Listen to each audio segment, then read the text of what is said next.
In the next step, we need to test your flexibility to see if you're flexible enough to reach the correct angles in your swing. So first, flexibility test, Manu will demonstrate for us. He will go down on the ground, please, on his back.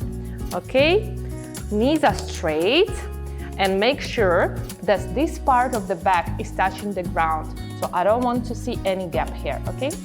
Great, so stretch your arms into the front of your chest and slowly go up with the very straight elbows, okay?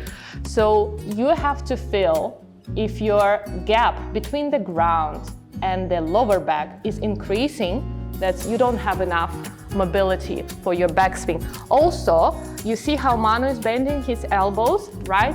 So he should be able to keep them straight. So ideally, we want to see that you're touching the ground with the arms straight and with no gaps here. So for Manu, this test is minus, right? But he's a good golfer, so it's okay. In the next step, we're going to check his shoulder mobility.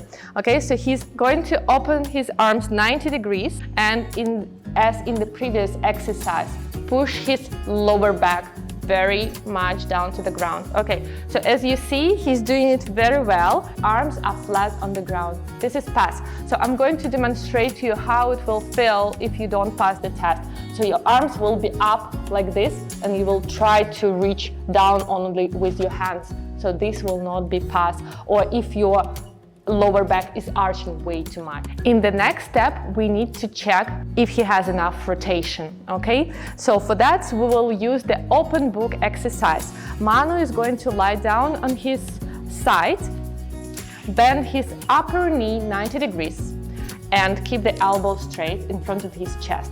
So after that, he's starting to open up, right? Open, open, open, open. Okay, great. So this is position which we will need to test. Is your knee on the ground? And is your arm on the ground as well, right? So again, Manu doesn't have enough flexibility in this test. So he fails in this test. But if you pass the test, again, the knee should be on the ground and the arm should be on the ground as well. In the next step, we're going to test your hip mobility. Do you have enough hip mobility, flexibility to create enough power in your golf swing? So for this test, we are going to use the exercise. Please go to the 90 degrees.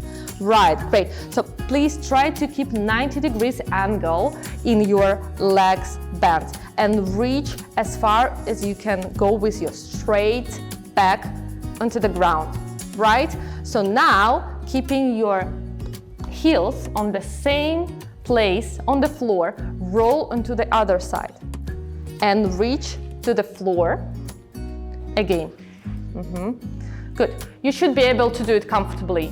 Okay? So for Manu, again, this test is not pass because he has a back which is very rounded here. I'm not happy with the position of the back. It's pretty difficult for him to reach to the ground, and it's pretty difficult for him to roll please, roll onto the other side.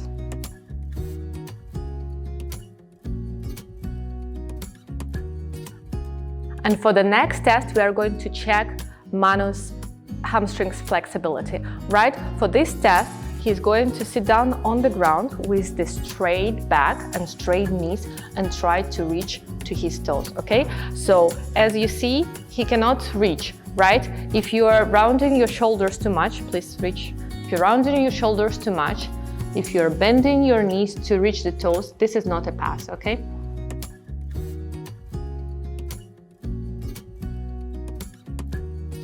This is the end of flexibility tests, and as you saw, Manu failed 4 out of 5 tests. So it means for his golf swing, he really will benefit from flexibility exercises.